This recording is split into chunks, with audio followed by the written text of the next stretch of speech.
こんにちは、レイムです。こんにちは、マリサだぜ。どうした？レイム？目が真っ赤だぜ。ああ、マリサ、いいところに来た。この前、冥王星による災害の話をしてたでしょ？なんだか気になって、今までの話を思い返しながら、いろいろ調べてみたんだけど、冥王星が移動して、水亀座に乗座するのって2024年の後半でしょ？たつきりょうさん、バババンガさんという、名だたる預言者が、地球になんかとんでもないことが起きるって、そう言ってたことを思い出して。ああ、それでレイムは調べまくって寝不足なんだな。そうなのよマリサ、そのこと何か知ってる？確かに2025年に何かあるのではと世間では騒がれているな。そうだな、今回はいろいろな預言者が予言していることと、実際の政府や専門機関が発表している災害予測の情報、世界情勢、惑星の動きでも、災害が起こる可能性の因果関係を見てみよう。予言や災害については今まで話したことのおさらいで、まだ見てないという方は過去の動画を見てくれ。まず最初に、たつきりょうさんの予言から見てみよう。たつきりょうさんは、漫画家なんだが、東日本大震災を予言したことで、一躍、預言者として名を馳せた。彼女は、予知夢という形で見たことを漫画にして、世間に、災害へ備えるように警鐘を鳴らしてる。彼女はある日、日本列島が大津波に襲われる夢を見た。それは、東日本大震災の予知夢を見た1999年の時と同じような、白い背景に黒く浮かぶ文字の夢だったという。大災難は2025年7月と、はっきり書かれていたそうだ。さらに、日本とフィリピンの中間あたりの海底が破裂する、そんなイメージ映像も夢の中で浮かんだというんだ。夢の中で、原因とされる海底が破裂することについては、詳しくは言及していないんだが、実際に、フィリピン沖には不発弾が落ちてるんでしょ？そうそう、よく覚えているな。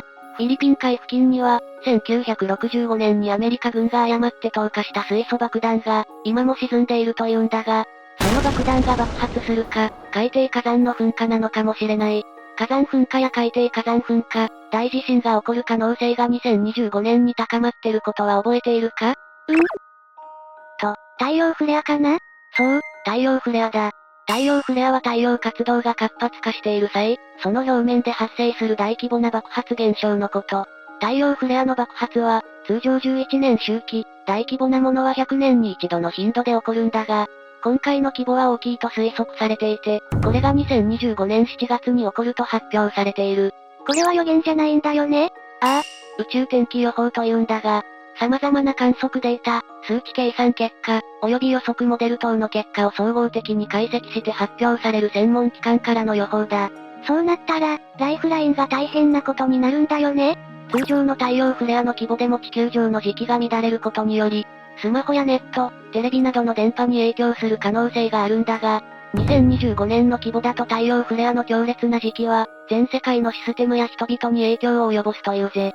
さらにそれだけでなく、太陽フレアの爆発で放出される電気を帯びた粒子が、大地震を誘発すると言われている。過去に太陽フレアが発生した直後、大地震や火山噴火が観測されている。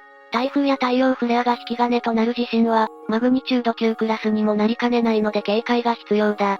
この太陽フレアに関しては、バババンガも予言している。言ってたね。バババンガについて詳しく知りたい方はここを見てね。でもバババンガは2023年に起こるって言ってなかった？宇宙天気予報とは違うよね？そうだな、2年のズレはあるんだが、考えてもみてくれ。バババンガは、盲目の女性で、天文学の知識はない、1996年に他界をしていて、予言当時、すでにおばあちゃんだ。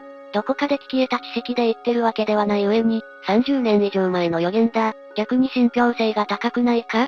そうだよね。今までもたくさんの預言者が的中させてきた予言でも、1から2年のズレがあることは多いもんね。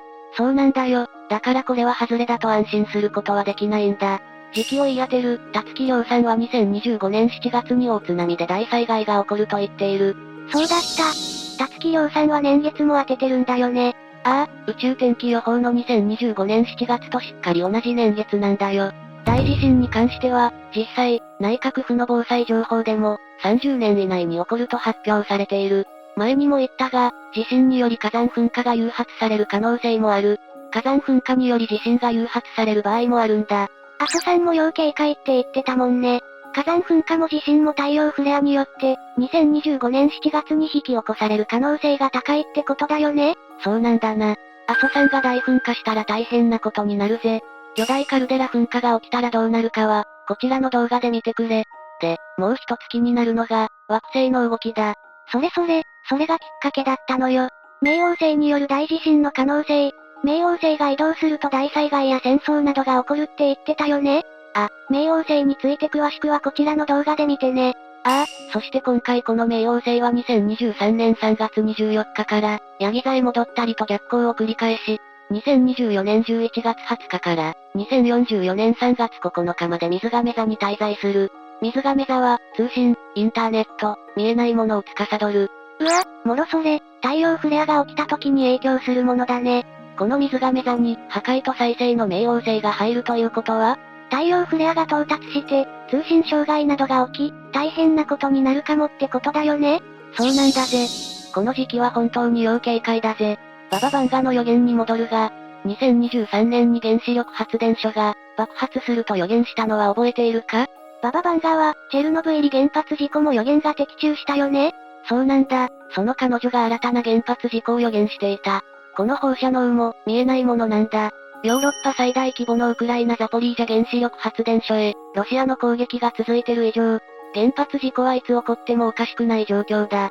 冥王星の移動の時期に、見えないもの、放射能の予言、的中しないことを祈るだけだぜ。さらに、冥王星は地震だけではなく戦争も引き起こす。インド先生術での預言者、アナンド君は、第三次世界大戦が起こるって予言したんだよね。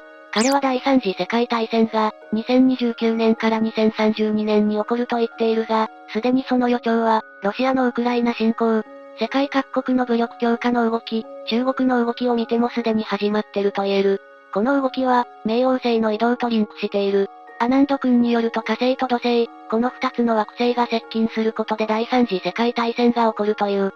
火星は戦争の象徴、土星は死の象徴だからと、理由を話したが、冥王星の移動によって、世界に不穏な動きが起こっている中、火星と土星がコンジャンクションする。今起こってる戦争が世界中に飛び火し、世界大戦になる可能性は大いにある。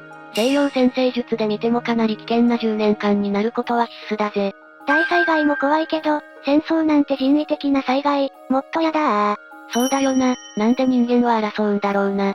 これからの時代は、意識の統合が重要なんだが、そのための気づきを得るための試練なのかもしれないな。前にも言ったけど、冥王星の破壊の後は、再生でもあるのだから、何が起こっても、正しく生きていけば、再生の波に乗ってより素晴らしい世界に生まれ変わるのかもな。結果オーライだとしても、そんな極端な変化にならないでほしい。ほんとだぜ。では、今回はこのくらいにするぜ。この動画が参考になった、ためになったという方は、ぜひぜひグッドボタンをお願いします。